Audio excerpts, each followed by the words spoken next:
A Racine woman's quest for ancient public records hits a barrier she can't cross. Fox 6 investigator Brian Polson shows you the government-owned building that's inaccessible to those with physical limitations and the public response one disabled woman calls a slap in the face. We'd seen so many different houses. There's an old saying, they don't make them like they used to. All the old architecture, all the old features. So when Minerva Siegel and her husband Max stumbled upon this 120-year-old home on Park Avenue in Racine, they didn't hesitate. We were like, this is the one. There's just one problem. Around the house, I can kind of hobble around with this. Minerva has a heart condition and joint problems and arthritis. And a connective tissue disease and 2 brain tumors, and I'm just really messed up. They knew she'd end up in a wheelchair eventually. But we thought we had at least 10 years. A stroke sped up the process. We have like a 4-story house and I'm kind of stuck here. So they turned the dining room into a bedroom and added a ramp out back, something they could afford in part thanks to Minerva's success authoring books on witchcraft. This is the tarot deck. And creating tarot cards for Disney and Gothic animator Tim Burton.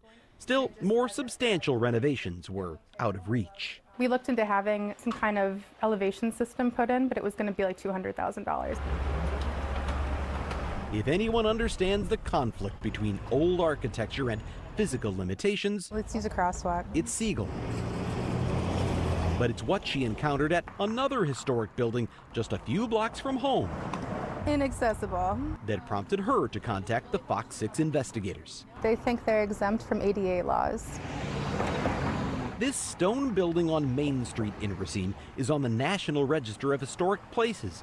Built in 1904 as a public library, it has long been home to the Racine Heritage Museum, a free museum that houses a treasure trove of historical records. I think I have a right to access those records just like everybody else. Siegel wanted to search those records to learn more about her own historic property, but the museum has just one way in. So the records you want to see are in there. Yes.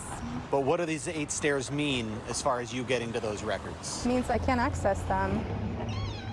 Once you're in the door, there are more stairs that lead up to the main level, stairs that lead down to the archive room, even more stairs to get to the museum's only bathrooms.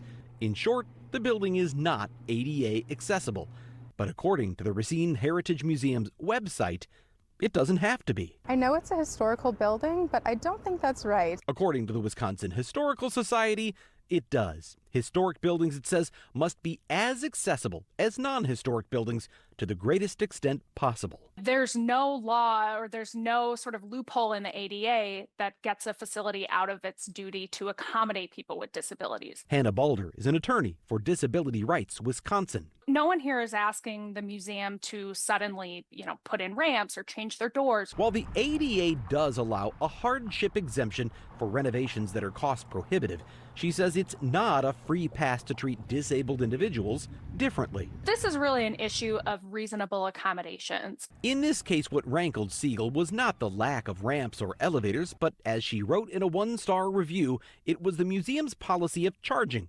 $35 per hour to have an archivist search the records for her. And that's almost 5 times minimum wage. Something an able-bodied person could do for free. I'm in a unique position that I am a working disabled person. I do have a career, but so many people don't. In the museum's online response, they wrote they could do a quick 15-minute search for free, but that's a time limit that does not apply to in-person research. It's just plainly inconsistent with the ADA. The museum's response ended by suggesting Siegel may want to donate to help pay for a new building. That really felt like a slap in the face. It's unacceptable. It's not okay to Racine County Supervisor Valina Coleman.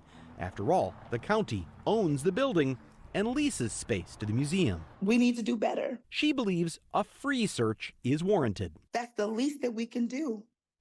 There's no harm in that. Look up some records for her.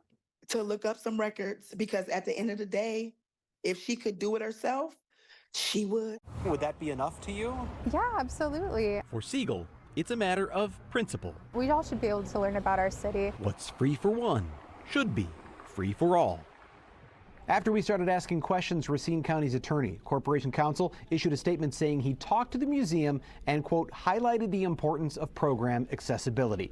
The museum's executive director also issued his own statement, writing that the 15-minute time frame they offered as a free search is just the average time a search takes.